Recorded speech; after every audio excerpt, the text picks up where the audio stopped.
নমস্কার দর্শক বন্ধুরা, ঝুমার রান্নাঘরে আপনাদের সবাইকে স্বাগত। আজ শেয়ার করছি বাঁধাকপির ডাল। এর জন্য বাঁধাকপি আর মুগ ডাল নিয়েছি। মুগ ডাল এখানে হাফ কাপ অর্থাৎ 50 গ্রামের মতো আছে। শুকনো কড়াইতে একটু ভেজে নিতে হবে এই মুগ ডালটা।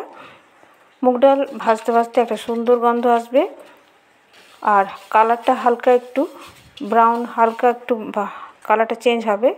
আর একবারই মুগ ডালটা ধোবো, বেশি ধোবো না, একবার জল দিয়ে ধুয়ে কুকারে সেদ্ধ হতে দেবো।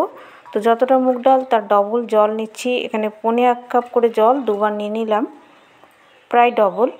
আর সামান্য নুন দিয়ে সেদ্ধ হতে দেবো কুকারে। তো যেই ডালটা ফুটে উঠবে এই ফেনাটা উঠিয়ে ফেলে দেবো। তারপর কুকারের ঢাকনাটা লাগিয়ে একটা হাই ফ্লেমে হুইসেল, একটা লো ফ্লেমে হুইসেল দিয়ে দেবো। ততক্ষণে বাঁধাকপি, পেঁয়াজ, রসুন কুচি করে নিতে হবে। তো রসুনের পরিমাণটা কম লাগবে আর পেঁয়াজটা বেশি, 2-3 কোয়া রসুন হলেও চলে যাবে। আর এটা পুরো ভালো করে ডালটা সেদ্ধ হয়ে গেছে, জলটাও শুকিয়ে গেছে। এবার সর্ষের তেলে কালো জিরে আর শুকনো লঙ্কা দুটো দিলাম, একটা উঠিয়ে রেখেছি। এর মধ্যে রসুন কুচি আর পেঁয়াজ কুচিটা দিয়ে দেবো। একটু ভাজা ভাজা হবে, ভাজতে ভাজতে পেঁয়াজ রসুনের একটা সুন্দর গন্ধ আসবে, ততক্ষণ নাড়াচাড়া করবো। 3টে চেরা কাঁচা লঙ্কা দিয়ে দিলাম। এটা ভাত রুটি দুয়ের সাথেই খুবই সুস্বাদু লাগবে, তাই লুচি পরোটা সব কিছুর সাথেই পরিবেশন করা যাবে। তো এবার ভালো করে ভাজা হয়ে গেছে পেঁয়াজ রসুনটা, তারপর বাঁধাকপি কুচিটা দিয়ে দিলাম আর হালকা সাঁতলে নেওয়ার মতো করে নাড়াচাড়া করতে হবে। আর বাঁধাকপির পরিমাণ অনুসারে নুন আর হলুদ দিয়ে দেবো। ভালো করে একটু নাড়াচাড়া করে একটু হালকা একটু ভাজা ভাজা করব।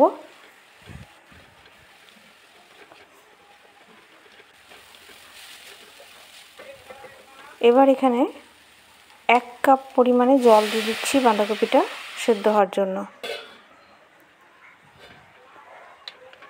5 মিনিট পর ঢাকা খুলে নেড়ে নিলাম।